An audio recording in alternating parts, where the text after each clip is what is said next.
ఎక్సెల్లా global study abroad summit 2024 జరగబోతోంది. ఫిబ్రవరి 11న ఉదయం 10 గంటల నుంచి సాయంత్రం 5 గంటల వరకు తాజ్ డెక్కన్, బంజారా హిల్స్, హైదరాబాద్లో.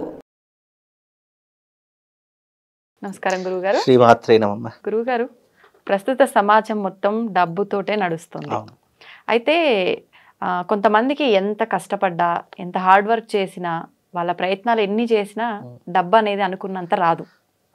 అటువంటి వారికి అనుకున్నంత కాకపోయినా ఎంతో కొంత డబ్బు రావాలి అంటే ఏదైనా పరిహారం ఉందా గురుగారు? ప్రేక్షకులందరికీ శ్రీమాత్రే నమః. శ్రీ గురుభ్యో నమః.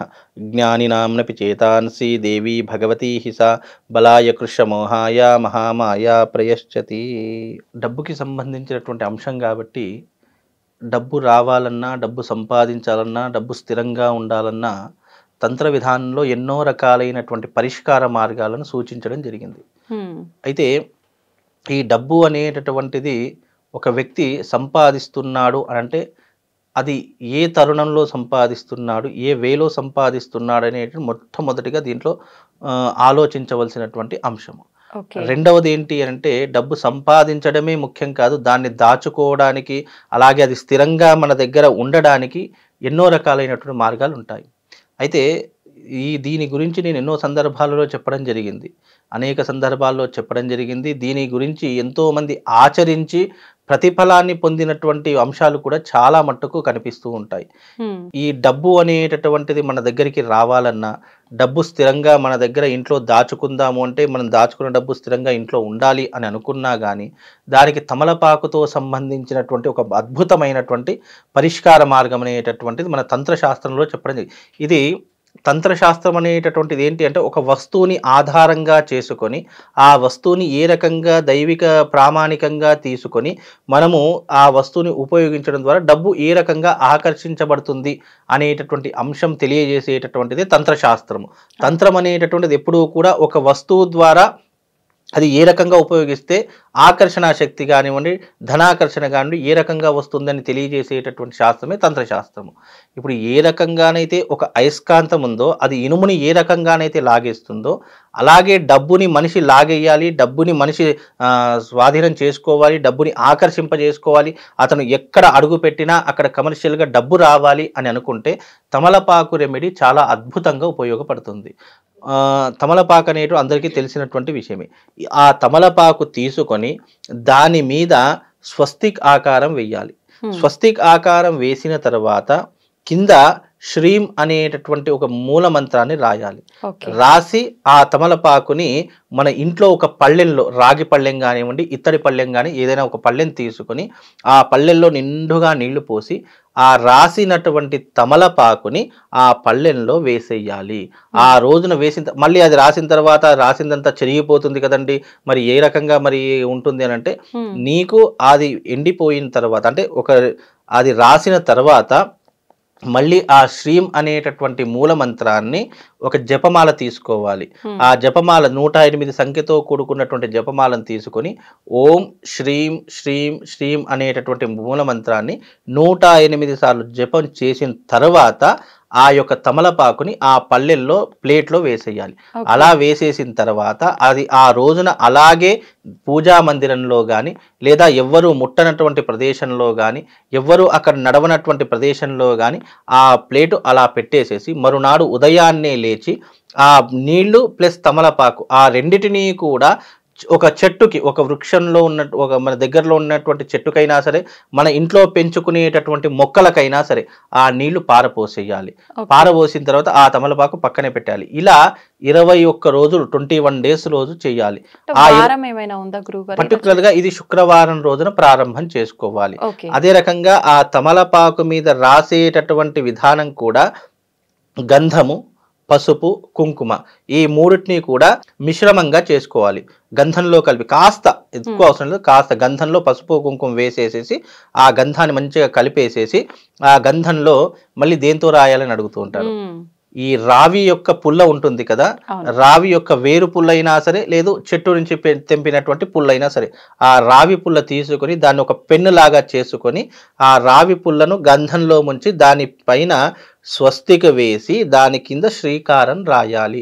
అలా రాసిన తర్వాత ఆ రాసిన తమలపాకుని కింద శ్రీకారం రాస్తారు కదా, అవును. అది దేవుడి ముందర పెట్టేసేయాలి. పెట్టేసేసి మనం శ్రీకారం అనేటటువంటి మంత్రాన్ని 108 సార్లు చదివిన తర్వాత అప్పుడు ఆ రోజంతా అది నీళ్ళల్లో నానాలి.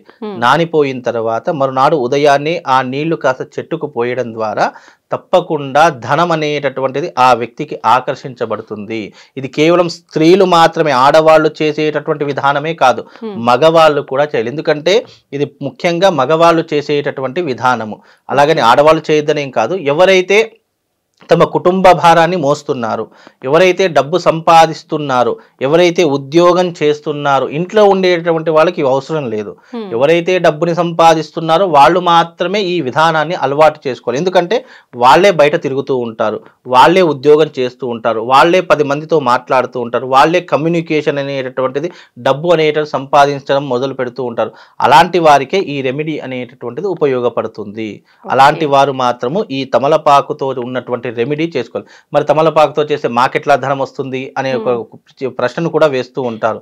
తమలపాకు అనేటటువంటిది దేవతా వృక్షాలలో తమలపాకు కూడా ఒక పూజకు వినియోగించేటట్టు గొప్పనైనటువంటి వస్తువు. ఇప్పుడు మనం ఏ శుభకార్యానికి వెళ్ళినా, ఏ పండుగలకు వెళ్ళినా, ఏ పేరంటానికి వెళ్ళినా, ఏ నోములకు వెళ్ళినా మనకు మొట్టమొదటిగా ఆ పూజా వస్తువులలో కనిపించేది తమలపాకు. తమలపాకు శుభానికి, అదృష్టానికి సంకేతంగా, అలాగే దేవత పూజలలో వినియోగించే ఒక ద్రవ్యంగా కూడా తమలపాకుని సూచిస్తూ ఉంటాం. ఆ తమలపాకు యొక్క వృక్షజాతి అనేటటువంటిది రోగాలను నయం చేయడానికి, ఆరోగ్యాన్ని పెంచడానికి, అలాగే అదృష్టాన్ని కలిగించడానికి కూడా తమలపాకుని ప్రధానంగా వాడుతూ ఉంటారు. అలాగని చెప్పి జీర్ణావస్థ బాగుపడడానికి కూడా తమలపాకుని చాలా మంది తింటూ ఉంటారు. అలా ఎన్నో రకాలుగా ఉపయోగపడేటటువంటి విధానం తమలపాకు. మరి తమలపాకు మీద రాస్తే డబ్బులు వస్తాయా అనే ఆలోచన అలా పెట్టుకోకూడదు. ఎప్పుడూ కూడా అనుమానంతో చేసే ఏ పనైనా సరే అది మధ్యలోనే స్టాప్ అయిపోతుంది. నువ్వు అనుమానం లేకుండా ఒక విధానం చెప్పారు అని అంటే అది ఎక్కడో ఒక దగ్గర పుట్టే ఉంటుంది. ఆ విధానం పుడితేనే ఇప్పుడు మనం మాట్లాడుకోవడానికి అవకాశం ఉంటుంది. అవి గ్రంథాలలో చెప్పినటువంటి గొప్పనైనటువంటి నియమాలు. అంటే ఏ యుగంలోనైనా సరే, ఏ ధర్మంలోనైనా సరే ఇలాంటి విధానాలు మానవుడికి ఏదో ఒక సమయంలో అవసరమవుతూ ఉంటాయి. అలా అవసరమైనప్పుడు ఈ యొక్క నియమాన్ని పాటించాలి. ఇలా పాటించడం ద్వారా డబ్బు కానివ్వండి, ఆరోగ్యం కానివ్వండి, ఐశ్వర్యం కానివ్వండి, ఇవన్నీ కూడా మనిషికి అతి చేరువగా, అతి దగ్గరగా రావడానికి ఇవన్నీ మనిషికి తోడ్పడేటట్టు ఒక ఇంధనంలా పనిచేస్తాయి.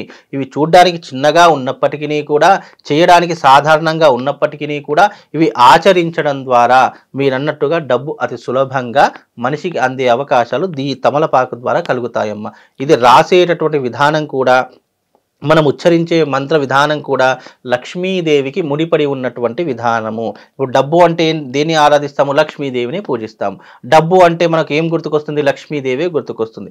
అలాంటి లక్ష్మీదేవికి సంబంధించినటువంటి విధానము. అలాగే ఈ తమలపాకులో 3 మూర్తులు కొలువై ఉంటారు. ఒకటి బ్రహ్మ, విష్ణు, మహేశ్వరులు.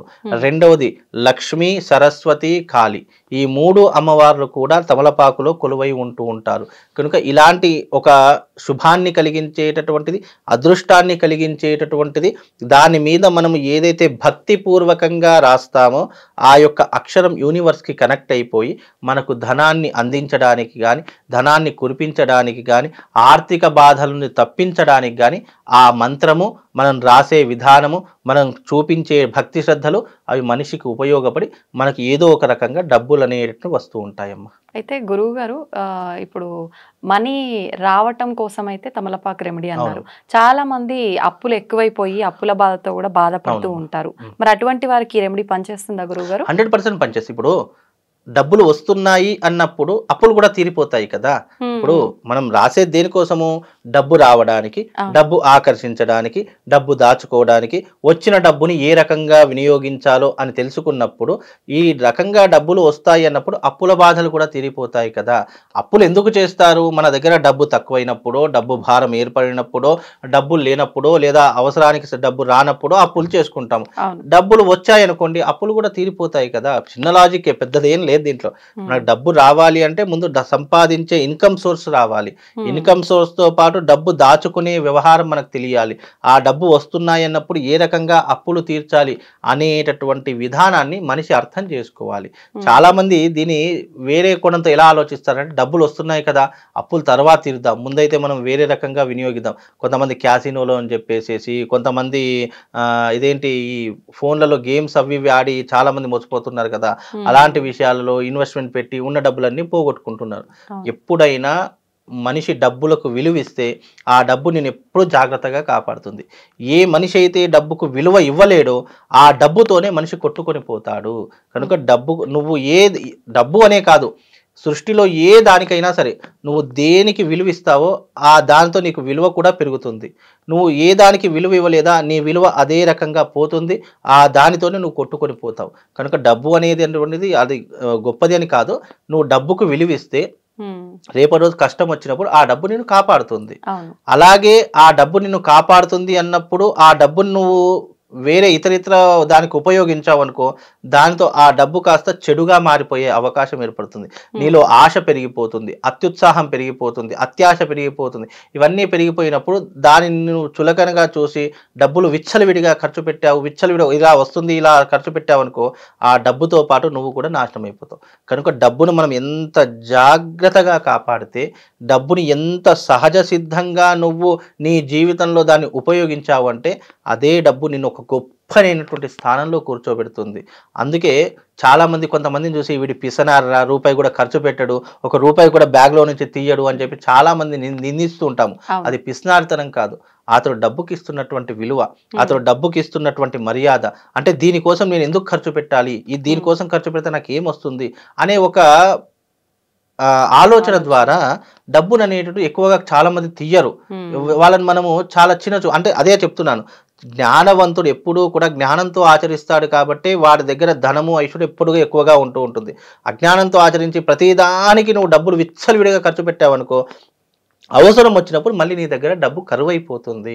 అందుకే డబ్బుని ఎప్పుడూ కూడా నువ్వు జ్ఞానంతో నీ దగ్గర అది అత్యవసరమైనటువంటి పరిస్థితి ఉన్నప్పుడే డబ్బుని ఖర్చు పెట్టాలి తప్ప దేనికి పడితే దానికి. ఇప్పుడు స్విగ్గీలు వచ్చాయి, జొమాటోలు వచ్చాయి అంటే దాన్ని నేను తప్పని అనను, కానీ అవి వచ్చినటువంటి కారణం చేత ఇంట్లో వంట వండేటటువంటి వాళ్ళు కూడా కరువైపోయారు.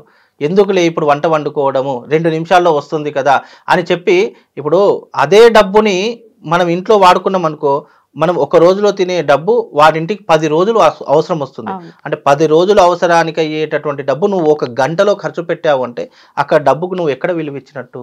అది ఒక స్విగ్గీ జొమాటో అని కాదు, ఏ దానికైనా సరే నీకు ఇన్స్టెంట్ కావాలి అనుకుని ఇట్లా చిటికేస్తే అన్నీ రావాలి అనుకున్నప్పుడు ఆ డబ్బుతోని నువ్వు కష్టాల పాలవుతావు, అప్పుల పాలవుతావు. కనుక అలా చేసుకోకూడదు. నువ్వు డబ్బుని ఎంత జాగ్రత్తగా ఉపయోగించుకుంటే, ఎంత జాగ్రత్తగా కాపాడితే ఫర్దర్గా భవిష్యత్తులో ఆ డబ్బు నిన్ను 100% కాపాడుతుంది.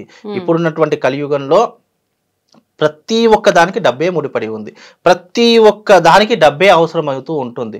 డబ్బు 99 సమస్యలను పరిష్కరిస్తుంది, కానీ నిజానికి ఆ డబ్బు కూడా నువ్వు సరిగ్గా వినియోగిస్తే 100ది కూడా డబ్బుతోనే పరిష్కరించబడుతుంది.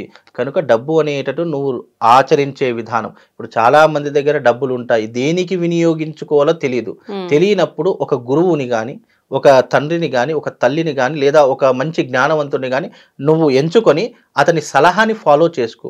అప్పుడు ఆ డబ్బు నీకు ఉపయోగపడుతుంది. నువ్వు మూర్ఖుని ఎంచుకొని వీడు తోపు, వీడు తుడుంకాని, వీడిని అనుసరిస్తే మన డబ్బు డబుల్ అవుతుంది అనుకుని నువ్వు మూర్ఖత్వంతో పోయావనుకో, ఉన్న డబ్బంతా వాడి పాలవుతుంది. కాబట్టి ఏదైనా డబ్బుని ఆచరించే విధానంలో ఉంటుంది. కనుక తమలపాకు రెమెడీని ఆచరించడం వల్ల డబ్బు వస్తున్నప్పుడు మీరు అన్నట్టు అప్పులు కూడా క్లియర్ అయిపోతాయి. దానివల్ల మనం పెద్దగా ఆలోచించాల్సిన అవసరం. ఇది నమ్మకంతో చేసుకోవాలి, దీనికి ఓపిక కావాలి. నేను చేశానండి నాకు ఇంకా రిజల్ట్ రాలేదు అనే మాట కాదు, వస్తుంది. రిజల్ట్ కూడా ఎలా వస్తుంది? నువ్వు కష్టంలో ఉన్నప్పుడు, నువ్వు బాధలో ఉన్నప్పుడు, నువ్వు ఇబ్బందుల్లో ఉన్నప్పుడు, నువ్వు చేసిన పరిష్కారం నీకు ఉపయోగపడుతుంది అని ఆ భగవంతుడు అనుకున్నప్పుడు నీకు ఆ యొక్క రెమెడీ అప్పుడు ఉపయోగపడుతుంది.